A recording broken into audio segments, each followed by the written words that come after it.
शादी वाली girlfriend romantic love story in Hindi. Hello दोस्तों, आज की इस लव स्टोरी में आपको एक ऐसी प्रेम कहानी के बारे में बताऊंगा जो एक शादी में आई हुई लड़की से शुरू होती है। दोनों में गहरा प्यार होने की वजह से शादी के बाद भी एक दूसरे से बिछड़ना नहीं चाहते हैं। मुझे उम्मीद है कि यह लव स्टोरी आपको बहुत पसंद आएगी। यह शादी वाली गर्लफ्रेंड लव स्टोरी पूरी तरह से हिंदी में है और आशा है कि आप इसे पूरा जरूर पढ़ेंगे। तो चलिए पढ़ना शुरू कीजिए। मैं और मेरा दोस्त उदम दोनों जयपुर रहते थे। उदम मेरे ही गांव का लड़का है। हम दोनों पढ़ाई करने के लिए जयपुर गए थे, लेकिन घर की स्थिति कमजोर होने की वजह से पढ़ाई के साथ साथ ओला उबर पर बाइक चलाना शुरू कर दिया था। जयपुर रहते हुए हमें लगभग 4 महीने हो गए। अप्रैल से मई का महीना चल रहा था। आप सभी को पता है कि अप्रैल से मई के माह में शादियां बहुत अधिक होती है। अप्रैल महीने में हमारे एक दोस्त की शादी थी। शादी में आने के लिए हम दोनों जयपुर से बाइक लेकर घर के लिए रवाना हो जाते हैं। शाम को लगभग 8 बजे हम दोनों घर पहुंच गए। सुबह जल्दी तैयार होकर हम दोनों अपने दोस्त की शादी में जाने के लिए रवाना हो गए। शादी में पहुंचने के बाद हम अपने दोस्त से मिले। थोड़ी देर बातचीत करने के बाद हम कुर्सियों पर जाकर बैठ गए। हम दोनों शादी की रस्में पूरी होने तक दूल्हे के पास ही रुके हुए थे। 2 दिन रुकने के बाद भी मुझे वहां पर कोई भी लड़की पसंद नहीं आई। फिर मैंने उदम से कहा, चलो अब घर चलते हैं। उदम ने कहा, दूल्हे से बातचीत कर लेते हैं और फिर घर चलते हैं। थोड़ी देर बाद हम दोनों मेरे दोस्त दूल्हे से घर जाने की इजाजत मांगते हैं। काफी देर होने के बाद वह हमें घर जाने की इजाजत दे देता है। इसके बाद हम दोनों बाइक स्टार्ट करके घर पहुंच जाते हैं। उदम के घर से मेरा घर थोड़ी ही दूर था। अगले दिन मैं उदम के घर चला गया। तब उदम ने बताया कि 5 दिनों बाद उसकी बहन के देवर की शादी है। मैंने कहा, तुम चले जाना, मुझे घर पर कुछ काम है। तभी उदम के पापा ने कहा, कोई बात नहीं, तुम दोनों ही चले जाना। मैंने कहा, ठीक है, चला जाऊंगा।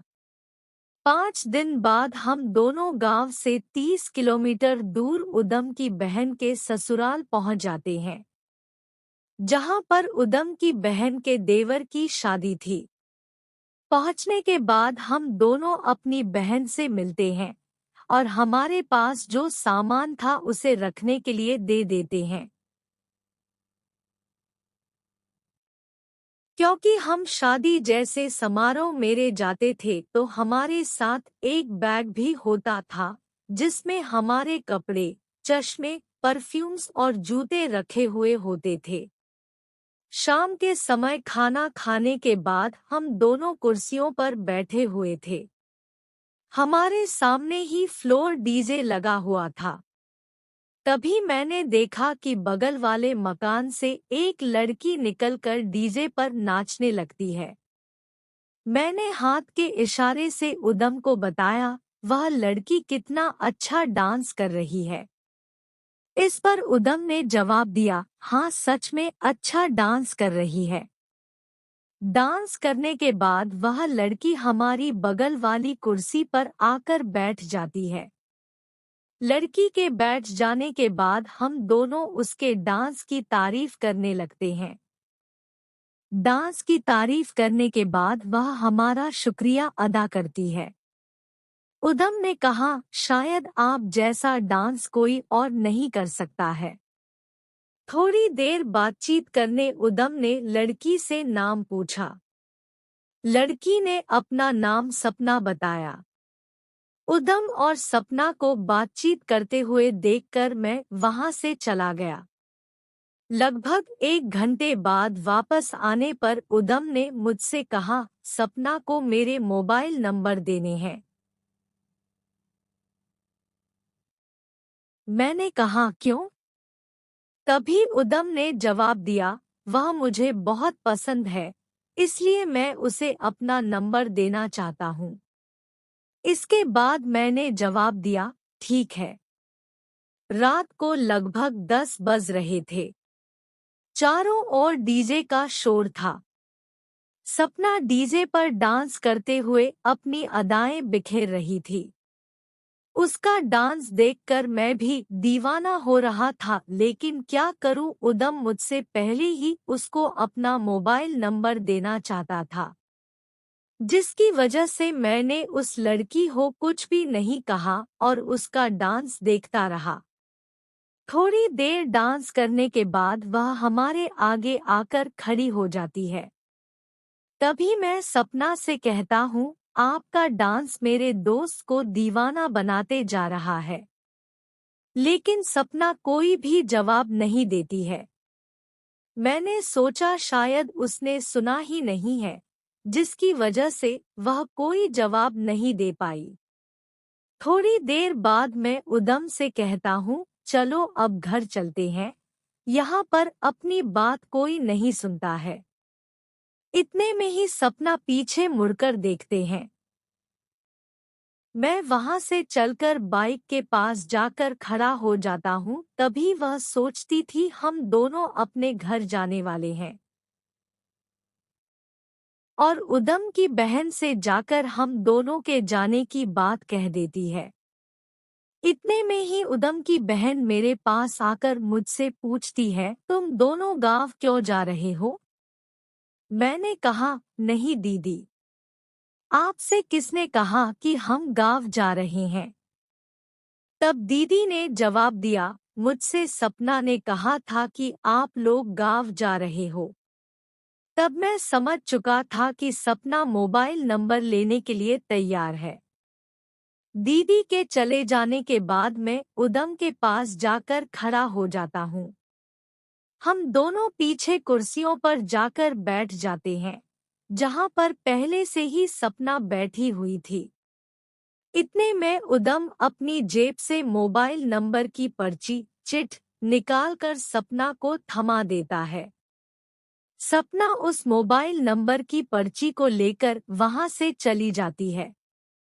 उसके जाने के बाद हम दोनों बातें कर रहे थे कि अचानक उदम के मोबाइल की रिंग बजती है। उदम ने देखा कि किसी नए नंबर से कॉल आ रही है। उदम ने कॉल रिसीव किया और कहा, हेलो। तभी उधर से एक लड़की की बोलने की आवाज आई। इतने में ही उदम ने मुझसे कहा, किसी लड़की ने फोन किया है, चलो दूर चलकर बात करते हैं। क्योंकि वहां पर डीजे का शोर था, इसलिए कुछ सुनाई नहीं दे रहा था। हम दोनों वहां से उठकर थोड़ी दूर चले जाते हैं और बात करने लगते हैं। उदम ने उस लड़की से पूछा, कौन बोल रहे हो? तभी लड़की ने जवाब दिया, पहचानो कौन बोल रही है? उदम ने कहा, जान पहचान होती तो पहले ही पता चल जाता कि कौन बोल रही हो। इस तरह बातचीत करने के बाद उसने बताया कि मैं सपना बोल रही हूँ। उदम और सपना दोनों काफी देर तक बातें करते रहे और मैं चुपचाप हम दोनों की बात सुनता रहा। काफी देर बात करने के बाद सपना ने कॉल डिस्कनेक्ट कर दिया। फिर मैं और उदम सोने के लिए मकान के अंदर चले गए। अगले दिन जब हम दोनों नहा रहे थे, तब सपना ट्यूबवेल पर ही खड़ी थी। नहाने के बाद हम दोनों ने नए कपड़े पहने और परफ्यूम लगाई। इतने में ही सपना ने कहा, क्या बात है जनाब, दोनों पहले से ही बैग भरकर कपड़े लाए हैं। तभी मैंने कहा, शायद कोई लड़की हमें पसंद कर ले, इसलिए कपड़े और परफ्यूम साथ लाए हैं। शाम को हम दोनों वापस अपने घर लौट आए।